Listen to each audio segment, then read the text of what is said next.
Hello all, welcome to my next video, and today I want to talk to you about something that might be against what some other YouTubers out here are talking about, and this is the miles that you are driving to deliver an order, because a lot of people out here on YouTube will tell you that you should make sure that you're driving the least amount of miles for the highest number of dollars. And while this might be a good tactic, and it is obviously true, you've got to define for yourself in your own marketplace what the best strategy is for you, as I always say. So kind of want to talk to you about the miles today, because when I'm out there in Fort Wayne, I will take sometimes 10 or 12-mile orders, especially for Uber Eats, because Uber Eats pays me very well to drive that amount of miles.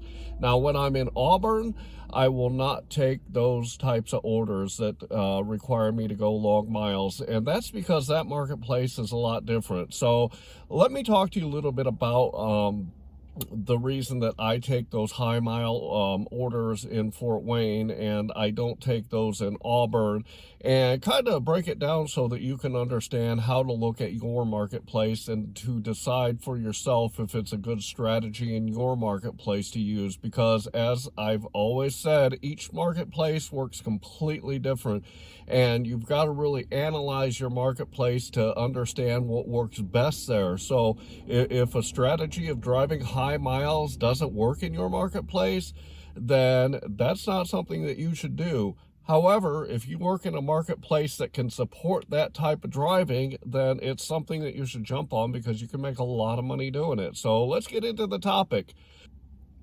Before we jump into that, I'd like to ask you, if you find value in this video, please make sure that you like the video and also subscribe to my channel so you can continue to get this great content that I put out there that teaches you how to make that $25 to $35 an hour while you're out there doing food delivery.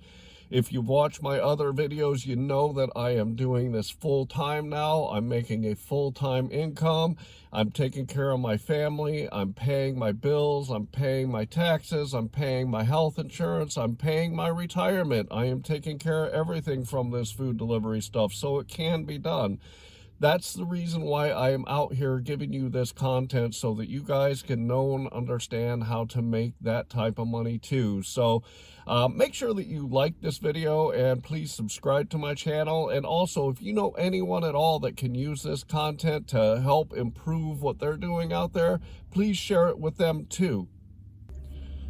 The first thing I want to talk about is my two marketplaces that I work. As you know, I work in Fort Wayne, Indiana, and I also work in Auburn, Indiana.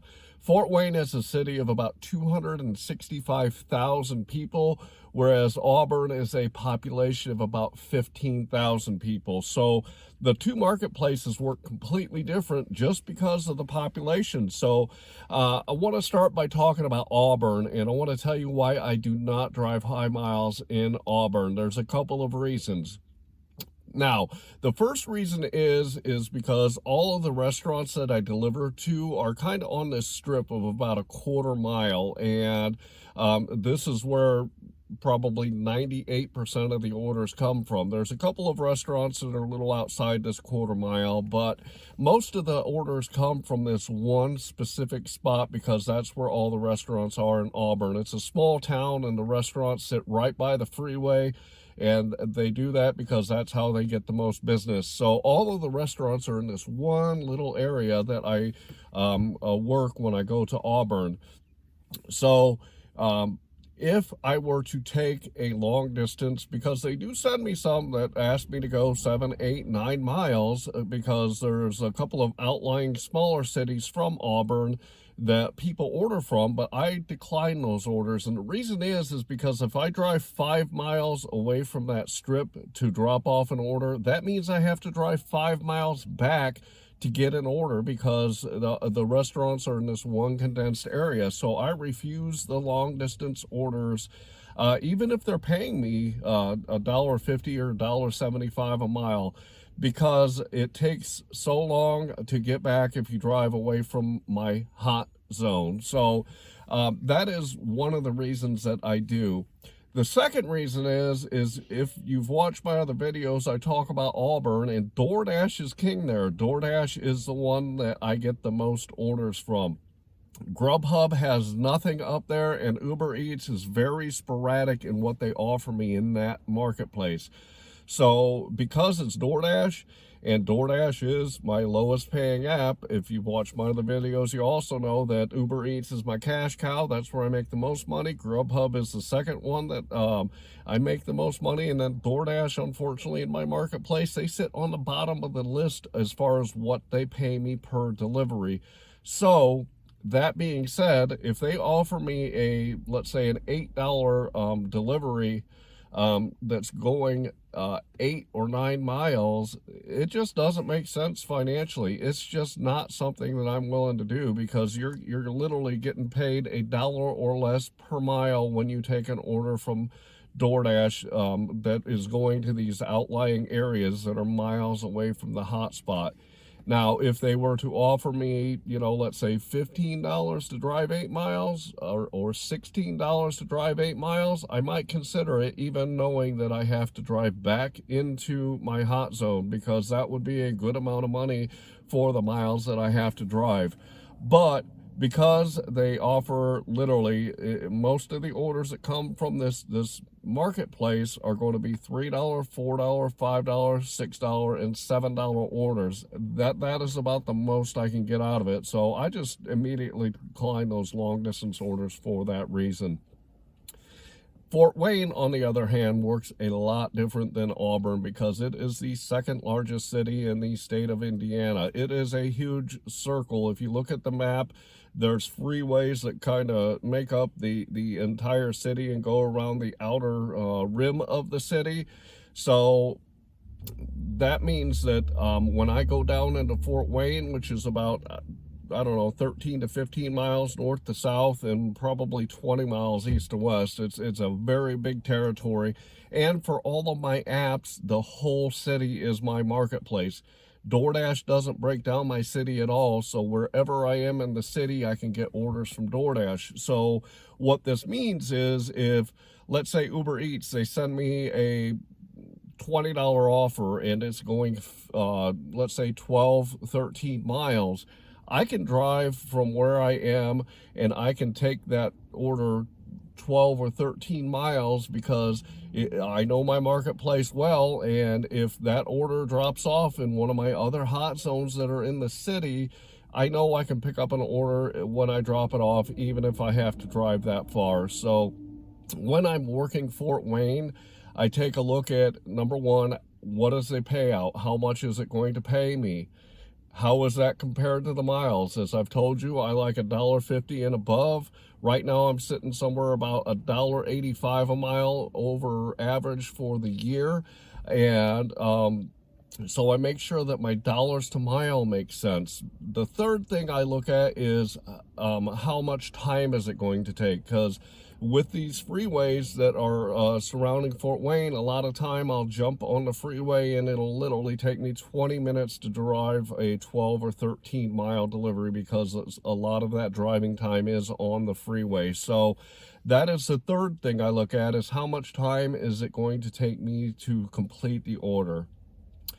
So finally, the last thing and the fourth thing I look at is, where is that order dropping me? If it's dumping me into, let's say the outskirts of town that there's no restaurants and I'm not going to be able to pick up another order, then I won't take it. However, if it's dropping off into another hot zone, I will jump on that order, because it meets all of my criteria. It meets my payout criteria, it meets my dollars to mile criteria, it meets my next order, in other words, can I pick up another order out of that area criteria, and it meets my time criteria. How much time is it going to take? If I'm getting $20 and it's going to take me 20 minutes, how much money do you think I can make an hour if that happens? So that's how I break down my marketplaces that I work. So what does this mean for you, and as far as what you can do in your marketplace? The most obvious thing is you got to know and understand your marketplace. You have to know, number one, what is the apps that work best in your marketplace as far as paying you for the time that you are out there. So in your marketplace, you have to test out Uber Eats, you have to test out GrubHub, and you have to test out DoorDash in your marketplace if it's available.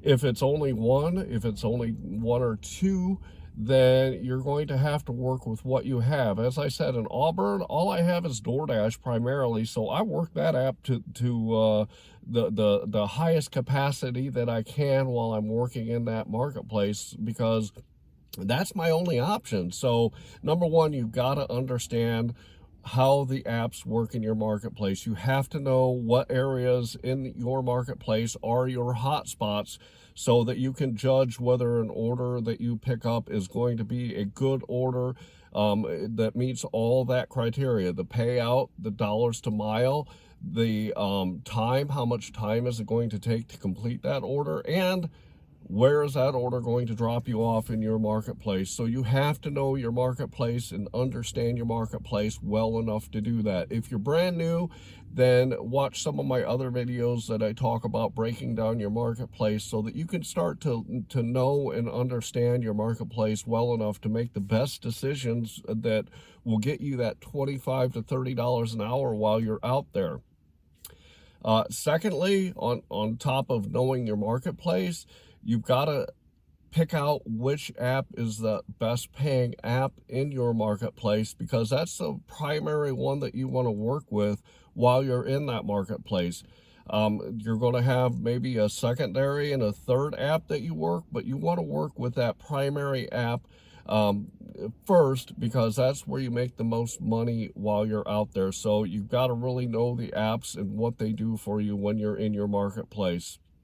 So make sure that you get out there and you learn your marketplace, and make sure that you get out there and you know the apps. And then finally, what you can do is you can actually determine what apps you can work together while you were in your marketplace too. I've got 4 hotspots that I worked primarily, and I've just added a 5th in my marketplace, because I've analyzed what each app does in each of those areas and what I can get from working multiple apps in those areas. One of my next videos is going to be specifically on how to multi-app like a pro. I'm going to talk to you about how I multi-app, so that you can learn what you can do while you're out there to get the most money that you are going to be able to make while you're out there. So know and understand your marketplace, know and understand the apps and how they work in your marketplace, and then know and understand how you can work those apps together so that you can make that $25 to $30 an hour while you're out there.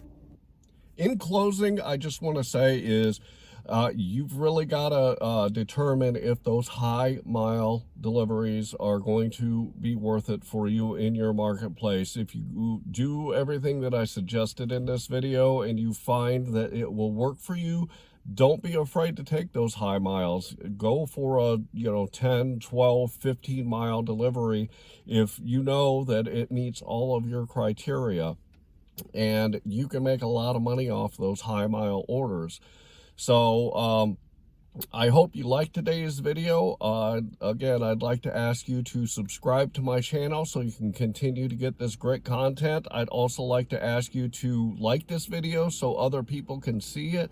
And finally, if you know anyone out there that can use this information to do better in their marketplace and make that $25 to $30 an hour like I want everyone to make out there, then please share this video with those people so that they can get this great content too. I hope that you're out there making the money that you and your family deserve. If you have any questions, if you have any comments, feel free to throw a comment in this video. Also in the description is my email address along with my phone number. So don't hesitate to call, don't hesitate to text, don't hesitate to email me, and I'll be happy to answer any questions that you might have. And with that, I'm going to say thanks.